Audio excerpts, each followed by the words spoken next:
This channel does not promote any violent, harmful, or illegal activities. All content provided by this channel is meant for an educational purpose only.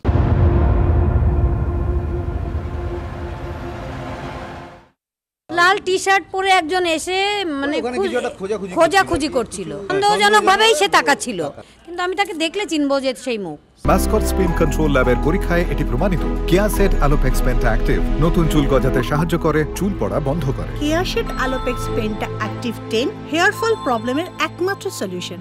শোনালাম একটা বক্তব্য, শোনালাম তিলোত্তমার মার বক্তব্য শোনালাম, আর এই বক্তব্য নিয়ে শুরু করব আজকের টিভি9 স্পেশাল। কারণ সন্দেহজনক চরিত্র আমরা আগেও দেখিয়েছি, ক্রাইম সিনে তাদের উপস্থিতি নিয়ে আগেও প্রশ্ন তুলেছি। এবার আরো এক নতুন চরিত্র, যা বলছেন খোদ তিলোত্তমার মা। আর এটা শুনে বলতেই হয় আরজিকর সত্যি ভয়ঙ্কর, যেখানে পদে পদে বিপদ, চাপ রহস্য। প্রথমে হাসপাতাল থেকে অসুস্থতার কথা বলা, তারপর আত্মহত্যার কথা জানানো, মুহূর্তে বয়ান বদল হাসপাতাল কর্তাদের।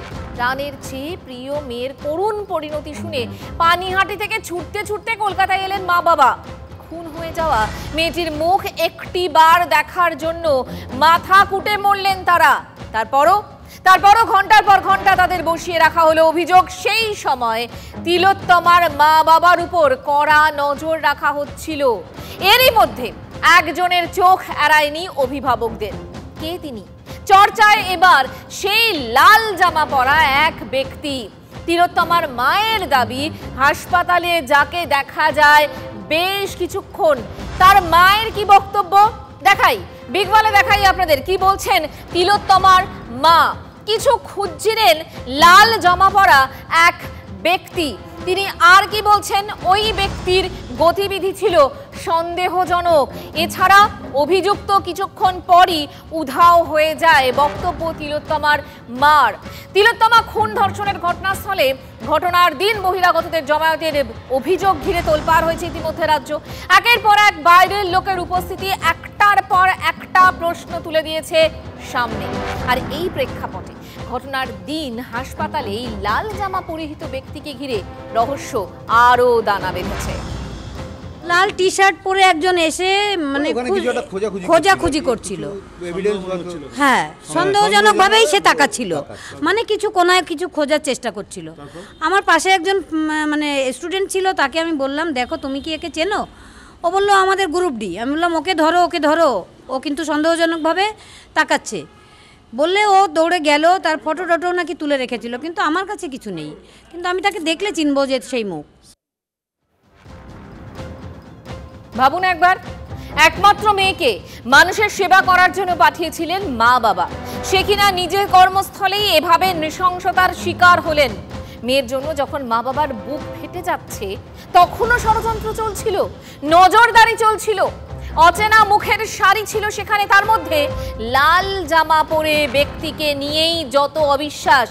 তিলোত্তমার অভিভাবকদের প্রশ্ন, তাদের প্রশ্ন কি দেখাবো আবারও বিগ ওয়ালে। তারা প্রশ্ন করছেন সন্দেহভাজন ব্যক্তিটি কে, এরপরে হাসপাতালে কি খুঁজছিলেন ওই ব্যক্তি। আরো প্রশ্ন, কেন তিনি দ্রুত এলাকা ছাড়েন, এই প্রশ্নগুলো করছেন তিলোত্তমার মা বাবা। তোমার দেহ দেখতে যাওয়ার সময় আরজিকর হাসপাতালে এক লাল জামা টি শার্ট পরা এক যুবককে দেখতে পান তিলোত্তমার মা এবং তিলোত্তমার বাবা। কে এই লাল টি শার্ট পরা যুবক?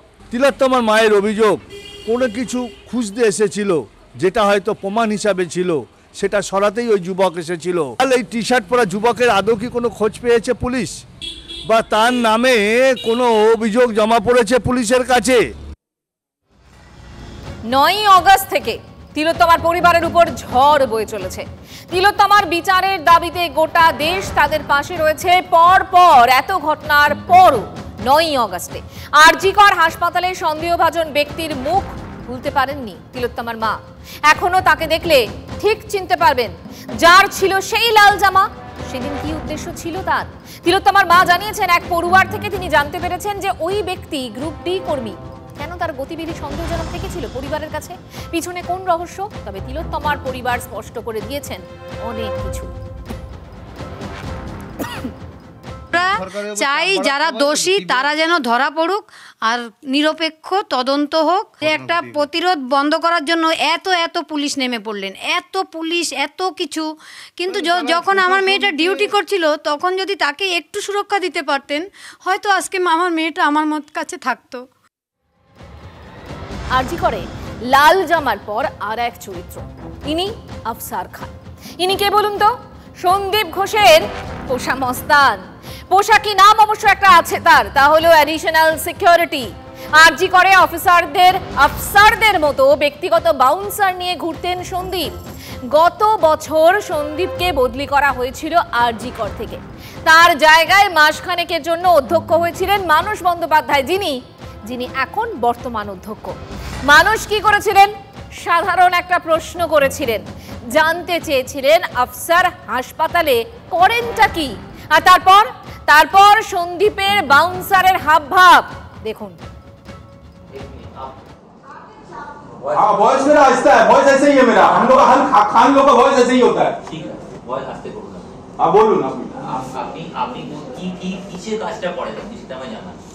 ও কোথায় গেল? স্টুডেন্ট একটা ছিল না? ও স্টুডেন্ট কি? আপনি আমাকে উত্তর দিন না। বলুন আপনি এখানে কি হিসেবে কাজ করেন? Additional security. আর কতজন আছে? দিদি পাঠিয়েছে আমাকে। আপনি দিদির সঙ্গে কথা করুন। কে আছে বলুন আগে। দিদির সঙ্গে কথা করতে কে পাঠিয়েছিল আমাকে? এখানে কে পাঠিয়েছিল, কিসের জন্য? কতজন আছে আমি জানি না। আমি ওই সব দেখতে যাই না, কি কতজন আছে, কি করতে এসছে, আমাকে ওই সব দরকার নেই। আমাকে যে এরকম ওপেন করে গেছে আমি এরকম আছি। দিদিকে আপনি ফোন করুন। দিদির কাছে কারো নম্বর আছে বলুন। দিদি নেই, ফোন করতে বলুন। সিএম দিদিকে বলুন ফোন। সন্দীপের ঘোষের পোষা মস্তান যখন কার্যত অধ্যক্ষকে চমকাচ্ছেন, তখন সেই ঘরে বসে তৃণমূলের চিকিৎসক নেতা শান্তনু সেন তারপরও পরোয়া নেই আফসারের, উল্টে বলছেন মুখ্যমন্ত্রীকে ফোন করতে। সেদিন সেই ঘরে উপস্থিত ছিলেন চিকিৎসক নীলাঞ্জন ঘোষ। এত উদ্ধত্ত নিয়ে একজন দেহরক্ষী কিভাবে কথা বলতে পারেন? কি বলছেন সেদিনের প্রত্যক্ষদর্শী? ওই ঘরটা অ্যাকচুয়ালি অ্যাডিশনাল মেডিকেল সুপারিনটেন্ডেন্টের ঘর। ওখানে ওই সময় অ্যাডিশনাল মেডিকেল, এখনও উনি আছেন, ডক্টর দৈপায়ন বিশ্বাস ছিলেন, রোগী কল্যাণ সমিতির চেয়ারম্যান ডক্টর শান্তনু সেন ছিলেন। প্রিন্সিপালের সঙ্গে এইভাবে কথা বলছিলেন। মানস বন্দ্যোপাধ্যায় ওই সময় প্রিন্সিপাল হয়ে এসছেন, he is the highest authority. একটা অ্যাডিশনাল সিকিউরিটি এইরকমভাবে এত ঔদ্ধত্য, এটা ভাবাই যায় না। না, এটা কখনো অ্যাকসেপ্টেবল না, এটা ভাবাই যায় না। জানি না, হয়তো ওনার এই ধারণাটাই হয়েছিল যে আমি যাই এরম করতে পারি, আমার কিছুই হবে না। উনি বলছিলেন যে দিদিকে ফোন করুন, সিএমকে ফোন করুন, আমি কে উনি বলে দেবেন, এরকম টোনেই কথা বলছেন এবং ভিডিওতেও সেটা দেখা যাচ্ছে। দিদিকে আপনি ফোন করুন। দিদির কাছে কারো নম্বর আছে বলুন। দিদি নেই, ফোন করতে বলুন। সিএম দিদিকে বলুন ফোন।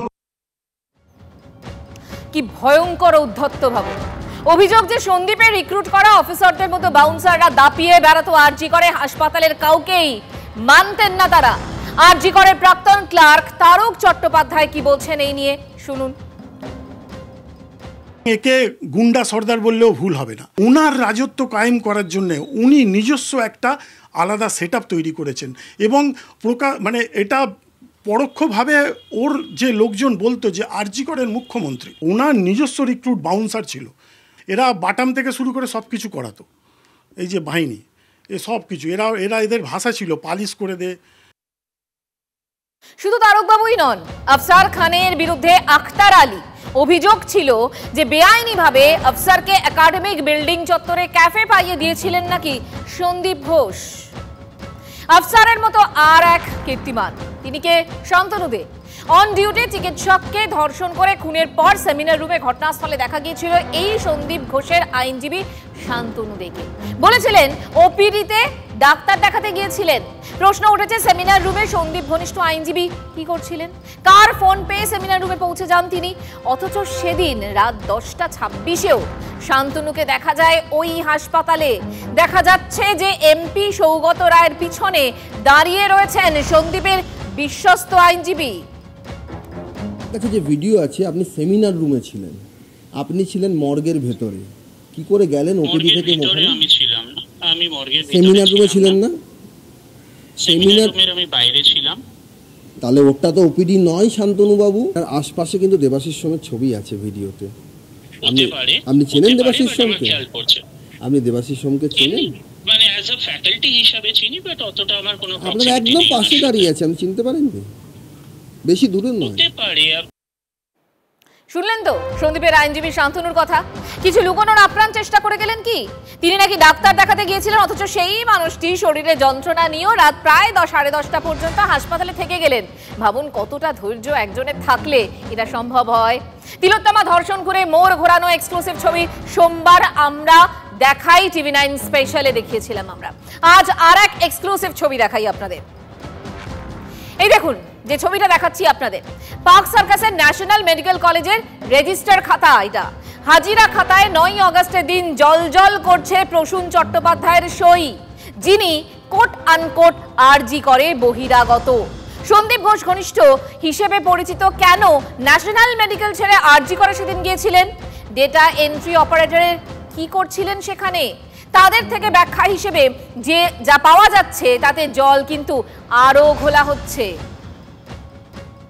কক্ষের ফুটেজ প্রশ্নের নাক পাশে বেঁধে ফেলেছে শান্তনু দে মুহুরী, প্রসূন চট্টোপাধ্যায়, দেবাশিস সোমদের যে তিনজনই সন্দীপ ঘোষ ঘনিষ্ঠ, একজন উকিল, একজন ফরেন্সিক মেডিসিনের ডেমনস্ট্রেটর, আরেকজন ন্যাশনাল মেডিকেল কলেজের ডেটা এন্ট্রি অপারেটর হয়েও আরজি করে সন্দীপ ঘোষের ছায়াসঙ্গী হিসেবে কাজ করতেন।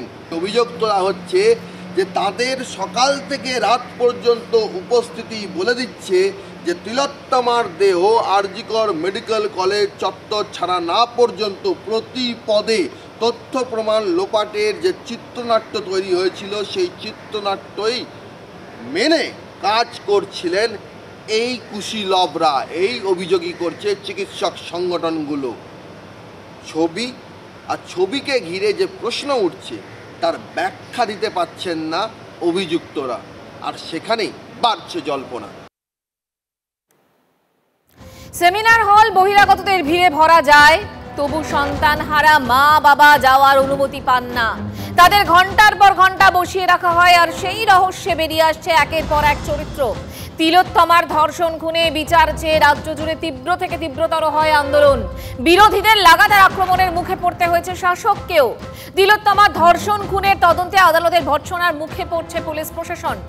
এই আবহে এবার কৌশলী শাসক দল। ধর্ষণে ফাঁসির শাস্তি চেয়ে আগামী সপ্তাহে বিধানসভায় বিশেষ অধিবেশন বিল আনার কথা বললেন খোদ মুখ্যমন্ত্রী।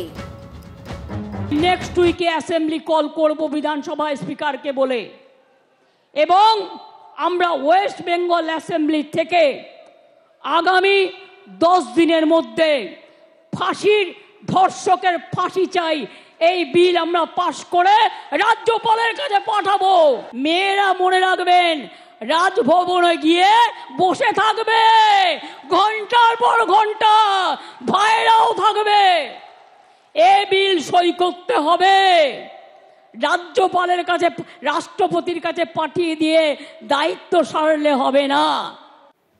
একা মুখ্যমন্ত্রী নন, কেন্দ্রের উপর চাপ বাড়ানোর কৌশল অভিষেক বন্দ্যোপাধ্যায়েরও। কেন্দ্রকে 4 মাসের ডেডলাইন দিয়েছেন তিনি। তৃণমূলের সর্বভারতীয় সাধারণ সম্পাদকের হুঁশিয়ারি, ক্ষমতা থাকলে 4 মাসের মধ্যে ধর্ষণ বিরোধী করা আইন আনুন, না হলে দিল্লিতে বড় আন্দোলনের হুঁশিয়ারি দিয়েছেন তিনি। এবং একই সঙ্গে সিবিআইকে নিশানায় তুলে সন্দীপ ঘোষের গ্রেফতারের দাবিও জানিয়েছেন অভিষেক। নেই করে 14 দিন অতিক্রান্ত, যারা সন্দীপ ঘোষের অ্যারেস্ট নিয়ে দাবি তুলছিল, কেন 14 দিন এই খুন আর ধর্ষণের মামলায় সন্দীপ ঘোষ অ্যারেস্ট হয়নি? সিবিআইকে জবাব দিতে হবে। যে কোনো গ্রেফতার নির্ভর অ্যাভেলেবল এভিডেন্সের উপরে, তথ্য প্রমাণাদির উপরে।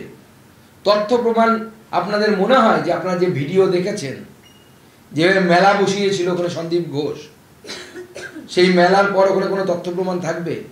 দ্বিতীয় হচ্ছে যে বডি, যার মধ্যে সব তথ্য প্রমাণ সব থেকে বেশি ছিল, সেই বডিটাই তো পুড়িয়ে দিয়েছে। মুখ্যমন্ত্রী কামদুনিতে গিয়েছিলেন, কি বলেছিলেন? ফার্স্ট ট্র্যাকে বিচার করব, আমার উপরে বিশ্বাস রাখুন। এবং সেদিন বলেছিলেন 10 দিনের মধ্যে ফাঁসি দেবো, 10 দিন বা 15 দিন ফাঁসি দেবো, ফার্স্ট ট্র্যাক কোর্টে বিচার করব। তাহলে বন্দোবস্ত আছে জেনেই তো মুখ্যমন্ত্রী বলেছিলেন, নাকি মুখ্যমন্ত্রী সেদিন মানুষকে বিভ্রান্ত করার জন্য বলেছিলেন? ফাঁসি তো দেওয়া যায়। বিরোধীরা সরব, গত 12 দিন ধরে কি দেখছেন রাজ্যবাসী? রোজ সিবিআই দফতরে যাচ্ছেন সন্দীপ ঘোষ, ঘন্টার পর ঘন্টা জিজ্ঞাসাবাদ করা হচ্ছে তাকে, আবার ফিরে আসছেন। সিবিআই এর কেন এতটা সময় লাগছে তা নিয়ে এবার প্রশ্ন তুলছে শাসক দলও, আর বিরোধীরাও বলছে প্রমাণ লোপাট হয়ে যাচ্ছে না তো? ক্রাইম সিনে বহিরাগত, এক গাদা বহিরাগত, তাহলে সেখানে আদৌ অক্ষত রয়েছে কিনা সমস্ত নমুনা বা তথ্য, সেই নিয়ে প্রশ্ন কিন্তু ইতিমধ্যেই সুপ্রিম কোর্ট তুলেছে। চাঞ্চল্যকর প্রশ্ন উঠেছিল, অথচ পুলিশ এখনো 40 ফিট আর 11 ফিটের তত্ত্ব তুলে ধরছে। যাই হোক না কেন, এই মুহূর্তে দাঁড়িয়ে অনেকগুলো প্রশ্ন উঠেই চলেছে এবং সেই প্রশ্নের উত্তর এখনো আমরা পাইনি এবং প্রতিবাদ চলছে, বন্ধের রাজনীতিও আমরা দেখলাম। তবে ইতিমধ্যেই প্রভাব পড়তে শুরু করেছে, কিন্তু সন্দীপ ঘোষকে সাসপেন্ড করেছে আইএমএ, ইন্ডিয়ান মেডিকেল অ্যাসোসিয়েশনের সদস্য পদ সাসপেন্ড করার সিদ্ধান্ত ইতিমধ্যেই নিয়েছে। এখন দেখার যে সত্যি দোষীরা গ্রেফতার হবে তো? সন্দীপ ঘোষকে গ্রেফতার তাহলে করবে সিবিআই? আর যে প্রশ্নগুলো উঠছে যে এই ঘটনার পেছনে আসলে দোষী কারা, তারা ধরা পড়বে তো? নজর থাকবে আমাদের, সঙ্গে থাকুন।